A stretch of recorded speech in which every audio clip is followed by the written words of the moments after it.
मिर्जापुर सीमा से सटे मुबारकपुर गांव में सपा की पीडीए पंचायत का आयोजन हो चुका है, जिसमें सुल्तानपुर सांसद राम भुवन निषाद और रॉबर्ट्सगंज सांसद छोटेलाल खरवान शामिल हुए हैं। दोनों सांसदों ने कार्यकर्ताओं से आगामी चुनाव में बीजेपी सरकार को उखाड़ फेंकने का आह्वान किया है। राम भुवन निषाद ने यह भी कहा कि बीजेपी की सरकार जबरदस्ती वाली सरकार है, जो संविधान और कानून को ताक पर रख जेसीबी की गुंडाई चला रही है। वहीं छोटेलाल खरवान ने केंद्र में प्रदेश सरकार को भ्रष्ट बताते हुए आरोप लगाया कि दलितों को पूजा करने से रोका जा रहा है। इटावा घटना पर भी तीखी प्रतिक्रिया उन्होंने दी। सांसदों ने इस दौरान कहा कि पढ़े लिखे दलितों को धार्मिक कार्यक्रमों से वंचित करना बीजेपी की एक सोच है। ये मुद्दा संसद में उठाया जाएगा। इस कार्यक्रम में कार्यकर्ताओं ने जोरदार नारों के साथ अखिलेश यादव के नेतृत्व पर भरोसा जताया और बदलाव का संकल्प लिया है। और हमारे चंदौली जनपद में दूसरा बार पधारने का काम किए हैं। जब हम लोग बुलाते हैं, हम लोगों की बात सुनने का काम करते हैं, चंदौली में आने का काम करते हैं। हम लोगों का जितना मदद हो, हरिशंकरपुर प्रधान जी आवे और मलाता करे सांसद जी का नियाजू बीडीसी आवे सांसद जी का मालापन करें। नियाजू बीडीसी जवाहिर निषाद प्रधान इस गांव के, धनराज निषाद मिर्जापुर से चलकर आए हैं। मैं चाहूंगा कि आवे करें। मिर्जापुर पूर्व प्रधान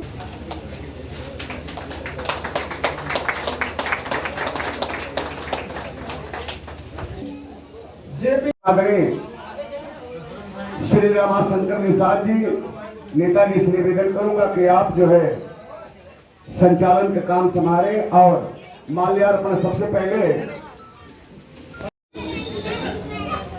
जामवंत यादव जी, रमेश साहनी जी, मेरे कोई हो जेकर नौवा बोला तो मनोहर बिंद अपने जमाने के माल्यार्पण करें और जो भी जिनका नाम छूट जाए मगर नवाना पानी पर का निषाद समाज के लोग, फिर गोविंद मास्टर साहब आप है हमारे सांसद जी, आपका सम्मान लखनऊ की तरह श्री बबन सिंह यादव जी। विभाग को चाहिए तो बोरिंग होगी वरना नहीं होगी। 10,000 देने के बाद आप कराइए फ्री, नहीं कराए मशीन को ले जाकर के सीट कर। छोटी समस्या है, लेकिन ये समस्या ये है कि बगल में नदी है। 10 गांव के इर्द गिर्द के लोग यहाँ छठ पूजा के लिए आते हैं। माताएं बहनें तीज पारण करती हैं। शिव मंदिर है, यहाँ लोग स्नान करते हैं। नदी में कीचड़ है, पानी तो है लेकिन पहले कीचड़ है। अगर जाएंगे तो कीचड़ से होके पानी में जाएंगे। ये पहली मांग यहाँ के लोगों की है। उसको माननीय सांसद जी, जैसा हमारे जवाब साहब ने इशारा किया, उसको अपने निधि से या विधि से या व्यवस्था से अगर गौशाला और उस घाट का निर्माण करा दें, पहली मांग ये है। दूसरा इन लोगों का कहना है कि सड़क के किनारे रोड है, ये पहाड़ पर बसा हुआ गांव है, सारे नाला का पानी घर का पानी जाता है और वो अगर नाली खोद करके इस नदी में गिरा दिया जाए तो सड़क सुरक्षित और कीचड़ से मुक्ति मिलेगी। और तीसरी समस्या ये है कि 1800 लोगों की आबादी का ये गांव है, गुरुआ है। 25 kVA का ट्रांसफार्मर लगा है। 1 महीना 1.5 महीना के बाद आधा ज्यादा नहीं चलता है। तो अगर ये 25 से 63 हो जाए तो यह लोड संभाल लेगा। और कुछ लोगों को दिया है कि समय कम है और बात भी सही है कि यहाँ के कार्यकर्ताओं को जो टेंट लगाते हैं, घंटी लगाते हैं, बेल्ट लगाते हैं, माइक ले आते हैं, जनरेटर लगाते हैं, उनको समय में नहीं मिलता है। उनके मन की बात मन में ही रह जाती है। 12 बजे के बाद हमारे प्रिय नेता जन आएंगे 3 बजे और आएंगे तो उसमें 1 घंटा 2 घंटा उसमें चला जाएगा माला पहनाने में। बकिया जब ये विधानसभा के सम्मानित एक प्रतिनिधि हैं, जो हो सकता है उनके मन में क्या उबाल हो, वो दबा करके वापस चले जाएंगे। इन्हीं चंद शब्दों के साथ मैं आप सबका भूरी भूरी प्रशंसा। कल नेता प्रतिपक्ष के साथ गोरखपुर में जो हुआ, क्या कहेंगे? ये भारतीय जनता पार्टी की सरकार में कोई सुरक्षित नहीं है, न कोई गारंटी है कब भाजपा के कार्यकर्ता किसको बेइज्जत कर दें, रास्ता रोक दें, किसी के सुख दुख में शामिल न होने दें। ये ज़बरदस्ती वाली सरकार है और ज़बरदस्ती कर रही है हर जगह पर। नियम कानून संविधान ये ताक पर रखे हैं, जेसीबी पर बैठ के ये लोग गुंडई कर रहे हैं। इटावा की जो घटना हुई है अपने आप में काफ़ी चिंताजनक है। किस नज़रिए से देखते हैं? आपके राष्ट्रीय अध्यक्ष ने इस पर बयान दिया। इटावा की घटना तो पूरा दुनिया देखी है।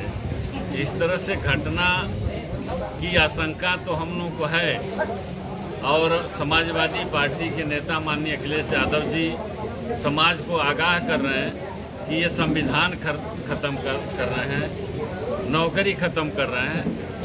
तो यही सब करने के लिए कि मनमानी करेंगे।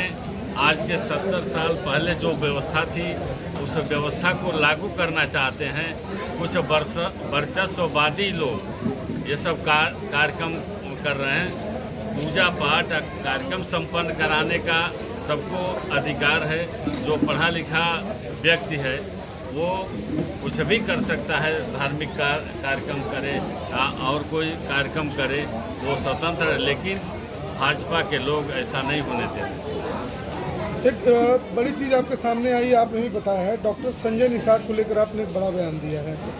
क्या खुलासा है उनके ऊपर? आपने कहा कि निषाद समाज के साथ उन्होंने धोखा किया है। निषाद समाज के साथ धोखा दे रहा है। उसके क्षेत्र में, उसके लड़के के क्षेत्र में माँ बेटी का हत्या हुआ। शिवपुर चपटहा गांव है, वहाँ माँ बेटी की हत्या हुई, 3 महीना हो गया।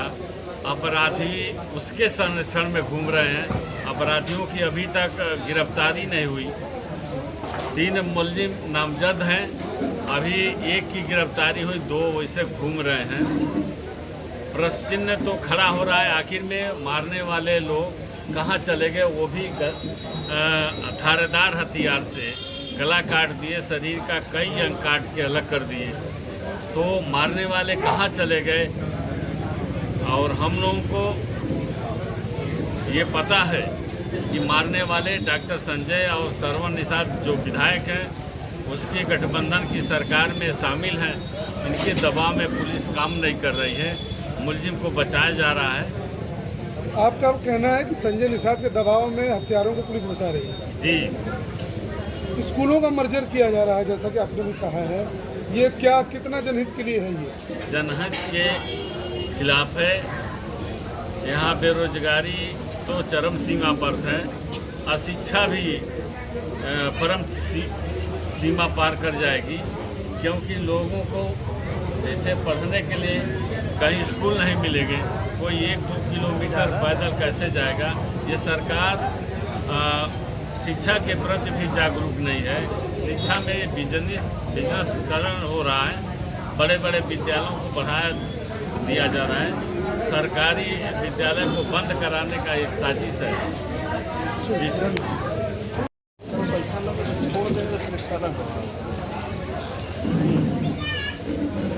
इटावा की घटना में जो हुआ, आपने कहा कि जो शिक्षित है, जो जागरूक है, कोई भी कथावाचक कर सकता है। क्या लगता है इसके पीछे की मंशा क्या है ऐसा घटना अंजाम देने को? भारतीय जनता पार्टी के लोग ये चाहते हैं कि दलित, पिछड़े, गरीब लोग कथा न कहे, केवल दर्शन करे, पूजन करे, जो हम कहें वही करे।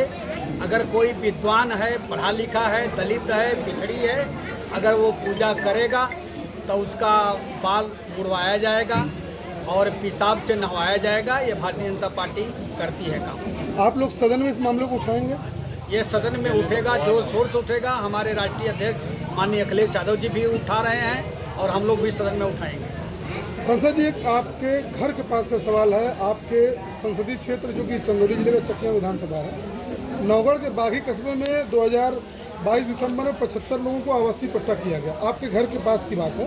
उसमें करीब जो ग्रामीणों का आरोप है 20 से 25 ऐसे लोग हैं जो उस मानक में नहीं आते उनको पट्टा कर दिया गया है। जो धोबी जाति का अनुसूचित जाति उनको किसी और को पट्टा कर दिया गया। कितना बड़ा ये ब्लंडर मिस्टेक मानते हैं इसको? देखिए, ये सरकार का भ्रष्टाचार है। उनके साथ में रह रहे प्रधान जो है गलत तरीका से पट्टा किया गया है। इसकी जांच किया जाएगा, बड़े पैमाने पर जांच किया जाएगा और जांच करने के बाद कार्रवाई भी होगी और निश्चित तौर से अगर गलत पाया जाएगा तो पट्टा निरस्त भी किया जाएगा। जिलाधिकारी से इस बारे में आप संपर्क करेंगे, शिकायत करेंगे? अभी तो मैं एक राज्य एक चुनाव जेपीसी के बैठक में बाहर में गया था। मैं आया हूँ क्षेत्र में, तब से लगातार क्षेत्र में ही हूँ। जब बैठक होगा इस बात को चर्चा होगी जरूर।